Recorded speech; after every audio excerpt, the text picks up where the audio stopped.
Dear Esther, I have now driven the stretch of the M5 between Exeter and Bristol over 21 times.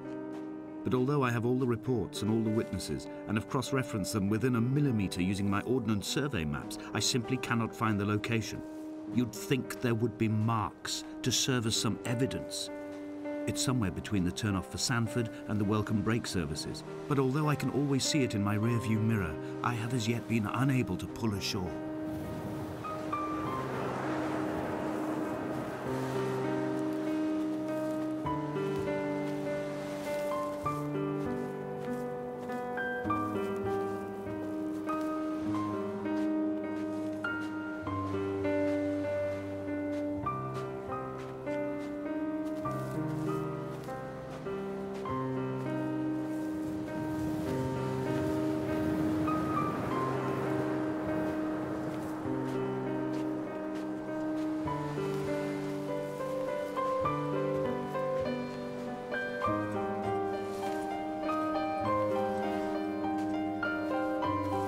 I had kidney stones and you visited me in the hospital.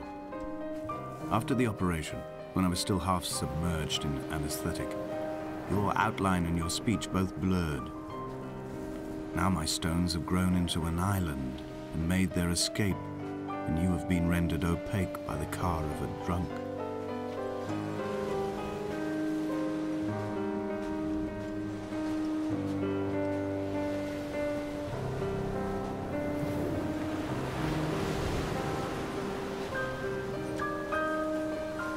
There must be a hole in the bottom of the boat. How else could new hermits have arrived?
An imagined answer phone message.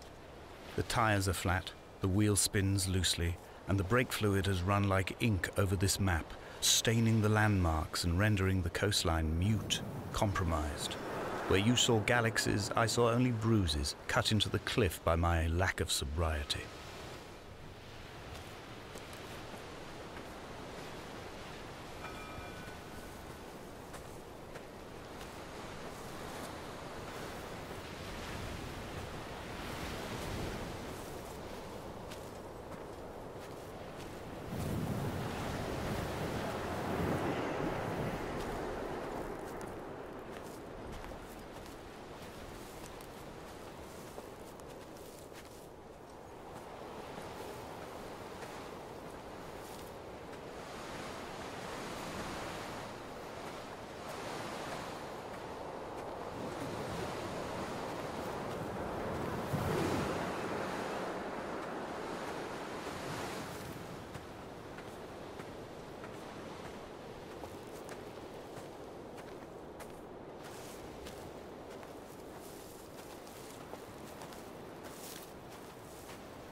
Is this what Paul saw through his windscreen?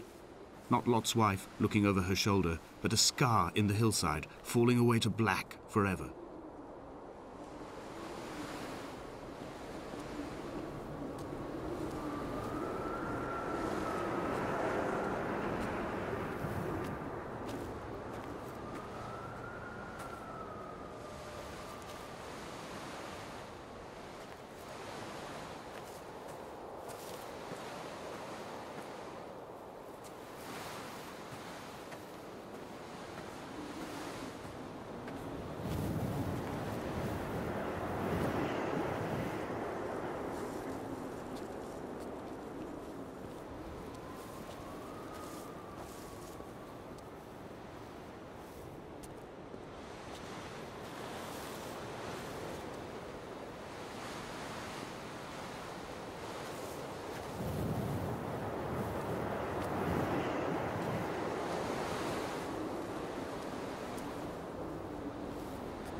Begun to climb, away from the sea and towards the center.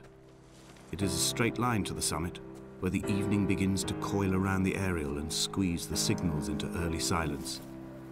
The bothy squats against the mount to avoid the gaze of the aerial. I too will creep under the island like an animal and approach it from the northern shore.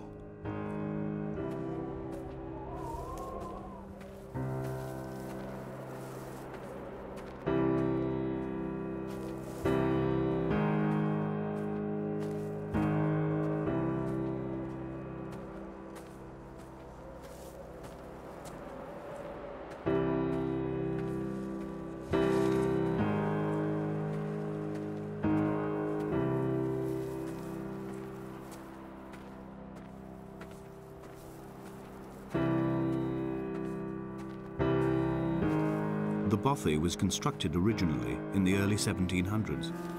By then, shepherding had formalized into a career.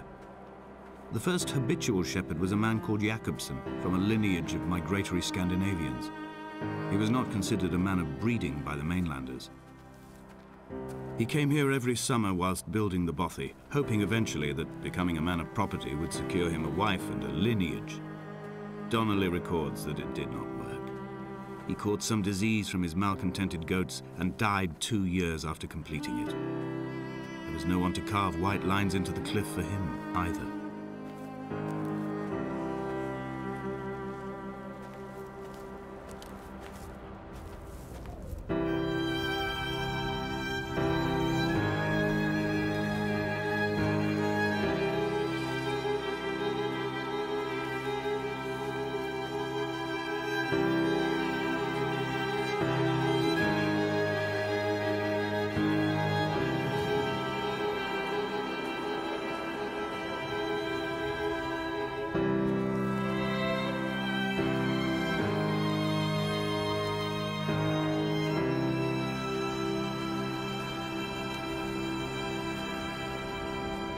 My heart is landfill, these false dawns waking into the still never light. I sweat for you in the small hours and wrap my blankets into a mass.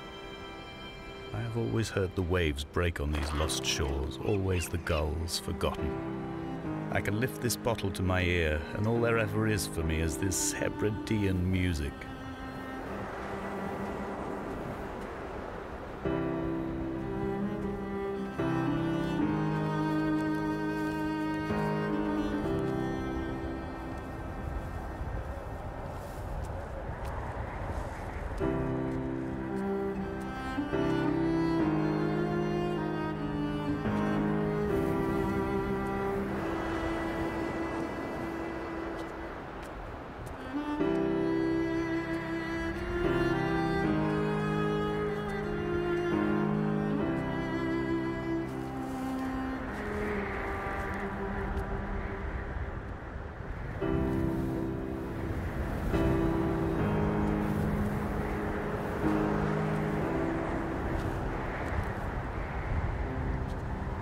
He left his body to the medical school and was duly opened out for a crowd of students 21 days after his passing.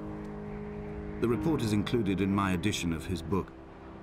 The syphilis had torn through his guts like a drunk driver, scrambling his organs like eggs on a plate. But enough definition remained for a cursory examination, and, as I suspected, they found clear evidence of kidney stones. He's likely to have spent the last years of his life in considerable pain. Perhaps this is the root of his laudanum habit. Although its use makes him an unreliable witness, I find myself increasingly drawn into his orbit.